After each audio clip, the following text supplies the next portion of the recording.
Assalamualaikum warahmatullahi wabarakatuh.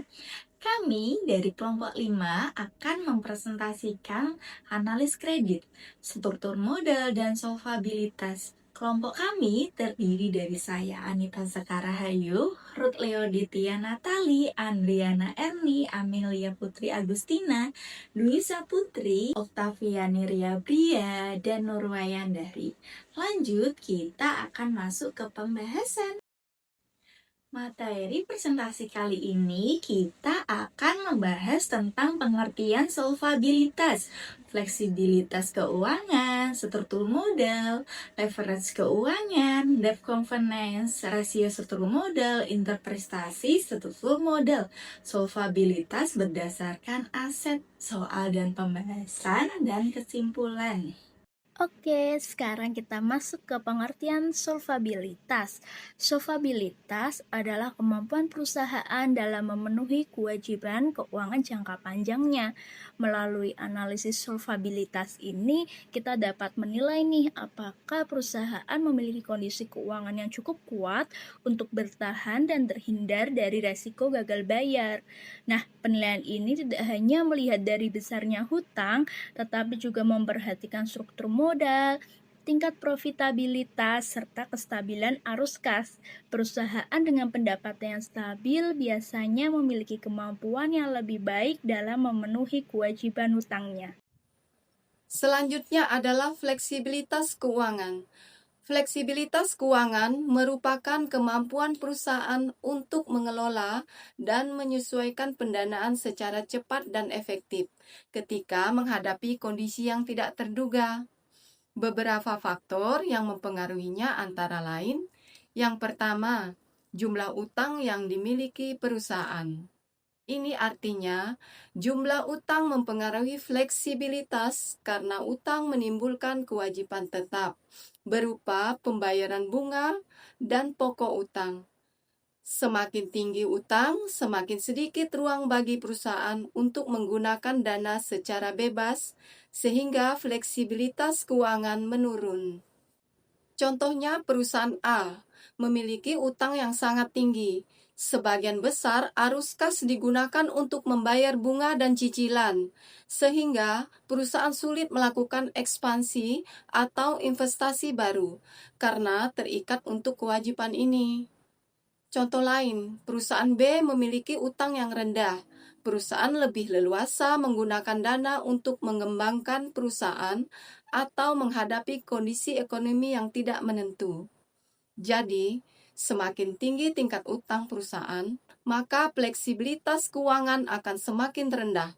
Dan jika perusahaan memiliki utang yang semakin besar, maka kemampuan perusahaan untuk bergerak bebas dalam mengambil keputusan keuangan akan semakin terbatas, dan ini akan membatasi keputusan manajerial. Yang kedua, pembatasan dari kreditur terhadap aset. Pembatasan dari kreditur terjadi karena perjanjian utang yang membatasi penggunaan aset perusahaan. Pembatasan ini membuat perusahaan tidak bebas menggunakan asetnya, sehingga fleksibilitas keuangan menurun. Contohnya, tanah dan bangunan dijadikan jaminan pinjaman bank, sehingga tidak bisa dijual atau diagunkan kembali tanpa izin kreditur. Contoh lain, aset yang dibiayai utang hanya boleh digunakan untuk operasional tertentu, bukan untuk investasi lain.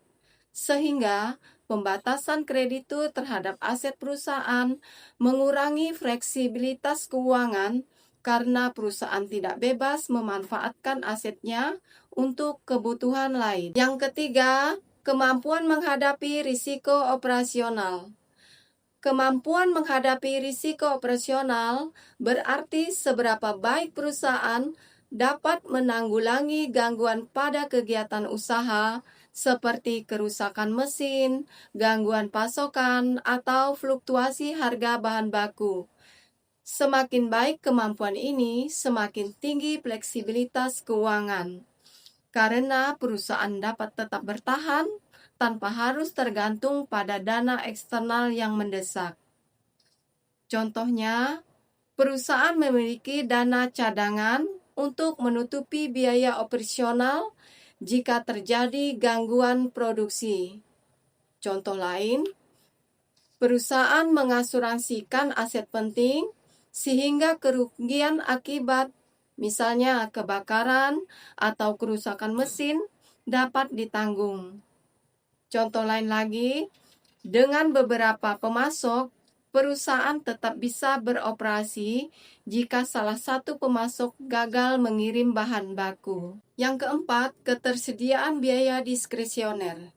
Biaya diskresioner adalah pengeluaran yang tidak wajib atau bisa ditunda, sehingga perusahaan dapat menyesuaikannya sesuai kondisi keuangan. Semakin banyak biaya diskresioner yang tersedia, semakin besar fleksibilitas perusahaan dalam mengatur dananya.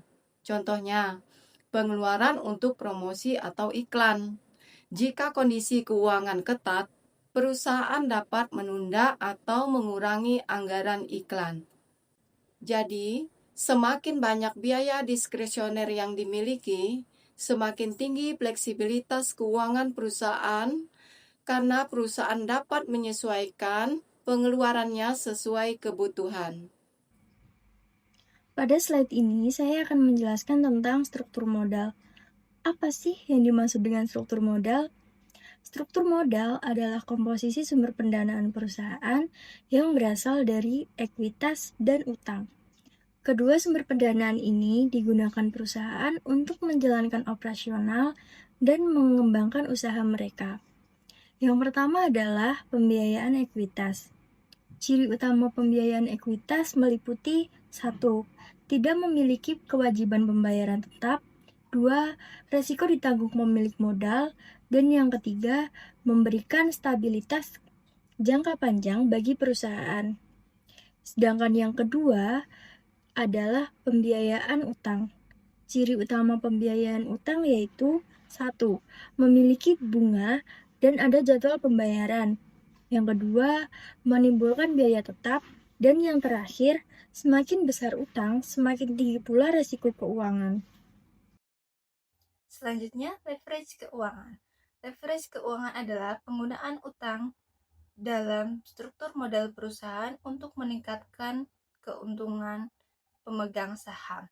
Tujuannya yaitu untuk memperbesar laba selama pendapatan perusahaan lebih tinggi dari biaya bunga. Nah, karena leverage keuangan adalah penggunaan utang, maka mempunyai resiko atau sisi negatif, yaitu pertama, biaya bunga tetap. Selain itu, juga dapat meningkatkan kemungkinan gagal bayar saat kondisi perusahaan melemah. Debt covenant. Debt covenant adalah perjanjian antara kreditur dan perusahaan yang bertujuan melindungi kreditur dari risiko gagal bayar. Ada 4 batasan yang biasanya diatur. Yang pertama, modal kerja minimum. Yang kedua, struktur utang. Yang ketiga, pembayaran dividen. Dan yang keempat, arus kas minimum atau EBITDA. Modal kerja minimum adalah jumlah kerja yang dibutuhkan oleh perusahaan untuk menjalankan operasional sehari-hari. Modal kerja minimum ini biasanya dihitung berdasarkan kebutuhan kas piutang dan persediaan. Tujuan modal kerja minimum adalah untuk memastikan perusahaan memiliki likuiditas yang cukup untuk membayar utang lancar dan menjalankan operasional. Yang kedua, struktur utang. Struktur utang adalah komposisi jenis sumber utang yang digunakan oleh perusahaan. Struktur utang dapat terdiri dari yang pertama, utang jangka pendek, yang kedua, utang jangka panjang, dan yang ketiga, utang obligasi, dan yang keempat, utang bank. Tujuan struktur utang adalah untuk mengoptimalkan biaya utang dan mengurangi risiko keuangan. Perusahaan dapat memilih struktur utang yang sesuai dengan kebutuhan dan kemampuan membayar utangnya. Dan yang ketiga, pembayaran dividen. Pembayaran dividen adalah distribusi laba perusahaan kepada pemegang saham dalam bentuk uang tunai atau saham. Dividen dapat berupa yang pertama dividen tunai, yang kedua dividen saham, dan yang ketiga dividen properti. Tujuan pembayaran dividen adalah yang pertama meningkatkan saham, memberikan retur kepada pemegang saham, Dan yang ketiga, meningkatkan kepercayaan investor.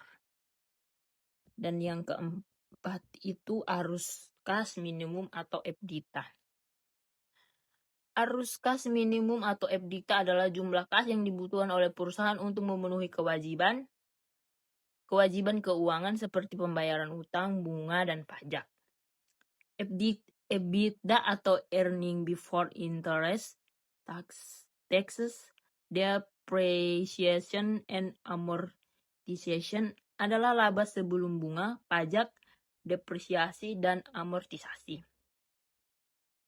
Arus kas minimum atau EBITDA digunakan untuk yang pertama, mengukur kemampuan perusahaan membayar utang, mengukur kemampuan perusahaan memenuhi kewajiban keuangan, mengukur kinerja keuangan perusahaan.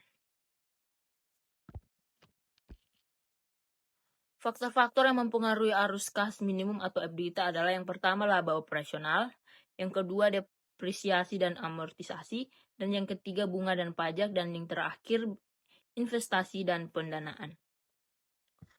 Oke, selanjutnya rasio struktur modal. Rasio struktur modal adalah rasio yang digunakan untuk mengukur komposisi sumber pendanaan perusahaan, yaitu utang dan ekuitas. Beberapa rasio struktur modal yang umum digunakan, yang pertama, debt to equity ratio atau DER, rasio utang terhadap ekuitas. Yang kedua, debt to asset ratio atau DAR, rasio utang terhadap aset. Dan yang ketiga, equity ratio atau rasio ekuitas terhadap aset.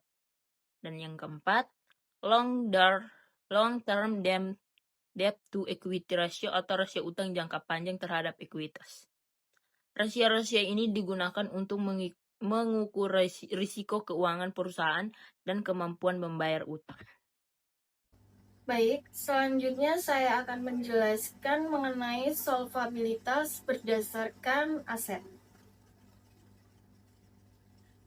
Pada bagian ini, kita melihat bagaimana komposisi aset perusahaan berpengaruh terhadap struktur pendanaan dan resiko solvabilitas perusahaan. Komposisi aset sangat mempengaruhi bagaimana perusahaan membiayai operasionalnya. Aset tetap seperti bangunan, mesin, dan peralatan pada umumnya dibiayai menggunakan utang jangka panjang atau ekuitas. Karena aset tetap digunakan dalam jangka waktu yang lama biasanya, sehingga sumber dananya juga menyesuaikan jangka waktu tersebut. Kedua, aset lancar yang tinggi seperti kas, piutang, dan persediaan menunjukkan bahwa perusahaan memiliki likuiditas yang baik. Kondisi ini membuat resiko solvabilitas menjadi lebih rendah karena perusahaan lebih mudah memenuhi kewajiban jangka pendek maupun jangka panjangnya. Untuk menilai keseimbangan antara aset dan kewajiban digunakan biasanya analisis common size asset untuk membantu kita melihat proporsi masing-masing aset terhadap total aset, sehingga dapat diketahui apakah struktur pendanaan perusahaan sudah sehat atau seimbang.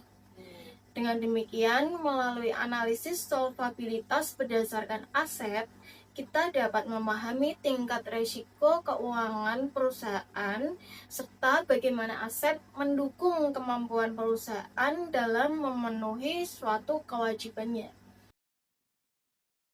Soal pertama, jelaskan apa yang dimaksud dengan solvabilitas dan mengapa solvabilitas itu sangat penting. Jawabannya adalah solvabilitas itu adalah kemampuan perusahaan untuk membayar utang jangka panjangnya. Kenapa ini dianggap sangat penting karena di sini kita bisa melihat apakah perusahaan masih aman secara keuangan dalam jangka panjang atau justru beresiko mengalami kebangkrutan karena utangnya terlalu besar. Soal kedua, sebuah perusahaan memiliki utang sebesar 600 juta dan modal ekuitasnya sebesar 400 juta. Hitung debt to equity ratio dan jelaskan apa artinya. Jawabannya, pada contoh ini perusahaan memiliki utang 600 juta dan modal sendiri 400 juta. Untuk menghitung debt equity ratio, kita bisa membagi total utang dengan ekuitas. Jadi 600 juta dibagi dengan 400 juta. Totalnya 1,5. Artinya setiap 1 rupiah modal sendiri, perusahaan menanggung utang sebesar 1,5. Menunjukkan sebuah perusahaan sangat agresif tentang utangnya, jadi itu sangat beresiko tinggi.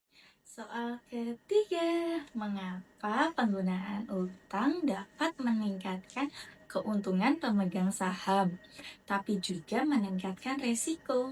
Penggunaan utang bisa meningkatkan keuntungan pemegang saham kalau laba perusahaannya lebih besar daripada bunga utangnya. Tapi di sisi lain, kalau labanya menurun, perusahaan tetap harus membayar hutangnya. Nah, disinilah resiko meningkat karena bisa terjadi gagal bayar. Soal keempat, perusahaan A memiliki proporsi aset lancar yang tinggi dan untungnya sangat besar, sebesar 40% dari total modal. Apakah kondisi ini tergolong berisiko? Jawabannya, kondisi saat ini sebenarnya tidak berisiko karena aset lancar yang bisa membantu perusahaan memenuhi kewajiban keuangannya dari persentase utang yang masih tergolong wajar. Jadi, dari materi kali ini dapat kita simpulkan bahwa solvabilitas menunjukkan kemampuan perusahaan untuk bertahan dalam jangka panjang. Struktur model menentukan tingkat resiko keuangan perusahaan. Leverage memberikan manfaat sekaligus resiko. Rasio struktur model dan komposisi aset penting dalam analisis dan solvabilitas. Demikian pemaparan yang dapat kami sampaikan. Semoga pembelajaran kali ini bermanfaat dan menambah pemahaman kita semua. Atas perhatiannya kami ucapkan terima kasih. Wassalamualaikum warahmatullahi wabarakatuh.